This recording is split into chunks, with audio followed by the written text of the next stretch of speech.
আসসালামু আলাইকুম প্রিয় দর্শক শ্রোতা, আমি নাজমুস সাকিব, সম্পাদক দৈনিক ফুলকি, ইউটিউব চ্যানেল ফুলকি নিউজ এবং ফেসবুক পেজ ডেইলি ফুলকির পক্ষ থেকে আপনাদের শুভেচ্ছা জানাচ্ছি। আজ আমি কথা বলতে চাই ভারতের পশ্চিমবঙ্গের নির্বাচন প্রসঙ্গে। এই নির্বাচনে ভারতীয় জনতা পার্টি বিপুল আসনে জয়লাভ করেছে।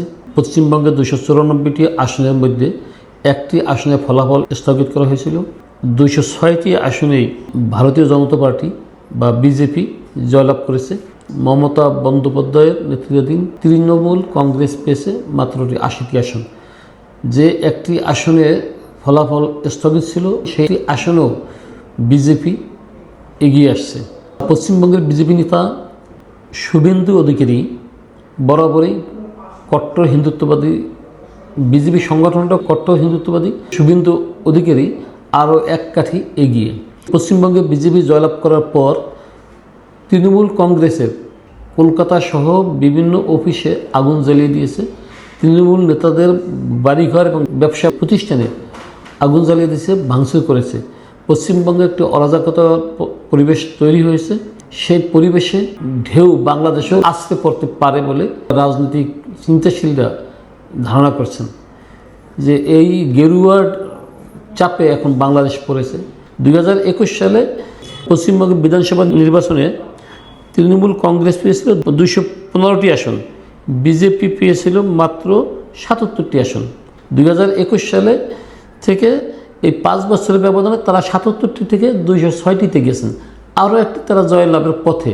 তৃণমূল কংগ্রেস পেয়েছিল 215টি, তারা 215টি থেকে এখন 80টিতে এসে ঠেকেছেন। ভারত স্বাধীনতার পরে বিজেপি এই পশ্চিমবঙ্গে সরকার গঠন করছে বলে জানা গেছে। এইসব তথ্য ভারতের নির্বাচন কমিশনের ওয়েবসাইট থেকেই পাওয়া গেছে। তাই এখন গতকাল সোমবার নির্বাচন ফলাফল ঘোষণার পরে দেখা গেছে রাত্রে বিভিন্ন এলাকায় অগ্নিসংযোগ হয়েছে। তৃণমূল নেতাদের অফিস বাড়িঘরে জ্বলছে, ভাঙচুর হচ্ছে। এই অবস্থায় বহুদলীয় গণতন্ত্রের দেশ ভারত, সেখানে তার বহুদলীয় চর্চা নেই। অন্তত পশ্চিমবঙ্গে এই নির্বাচনে একটা ইলেকশন ইঞ্জিনিয়ারিং হয়েছে বলে অনেকেই ধারণা করছেন। ভারতীয় কেন্দ্রীয় সরকার তাদের SIR দ্বারা নানা তুচ্ছ অসংগত ঘটনায় আসাম এবং পশ্চিমবঙ্গের লক্ষ লক্ষ ভোটারকে ভোটার তালিকা থেকে বাদ দিয়েছে। বিশেষ করে যারা তৃণমূলের কর্মী সমর্থক তাদেরকে ভোটার তালিকা থেকে বাদ দিয়েছে।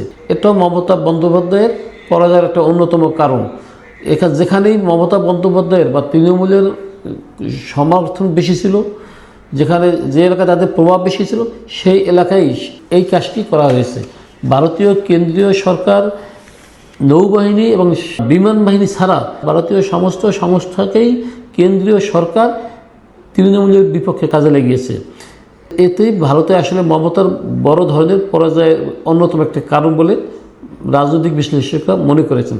কিন্তু সেটা যাক, কিন্তু এখন বিষয় হলো এই বিজেপি বা গেরুয়া দল, উগ্র হিন্দুত্ববাদী দলের আগে থেকেই বাংলাদেশকে দখল নেওয়ার জন্য বিভিন্নভাবে হুঙ্কার দিয়েছিল।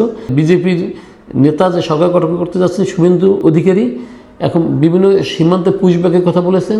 এখন তারা এইটা চর্চাটা বেশি করবেন। সীমান্ত আসনগুলিতে জামাত বিজয়ী হয়, এখানে বিজেপির উদ্বেগ আরও বেড়েছে। এখন বিজেপি জামাতকে কোণঠাসা করার হিসাবে বিজেপি সীমান্তগুলোতে পুশিং করার চেষ্টা করবে। বাংলাদেশের ভিতরে এই একটা উদ্বেগের বিষয়। আর একটা উদ্বেগের বিষয়, তারা বাংলাদেশকে একটা অঙ্গরাজ্য মনে করে। সেখানে তারা এইটা বিভিন্ন সময় বিভিন্নভাবে তারা বাংলাদেশকে বিরক্ত করবে, বাংলাদেশকে অশান্ত করার চেষ্টা করবে। এছাড়া এই শুভেন্দু অধিকারী দল বিজেপি, এরা মনে করে পতিত শেখ হাসিনা বাংলাদেশের প্রধানমন্ত্রী, এখনও তারা মনে করে, এবং এই বাংলাদেশের আওয়ামী লীগকে শাসন ফিরিয়ে দেওয়ার জন্য তারা নানা কূটকৌশলে ব্যস্ত থাকবে। এই জন্য গেরুয়া বাহিনীর প্রেশারে বাংলাদেশ পড়বে।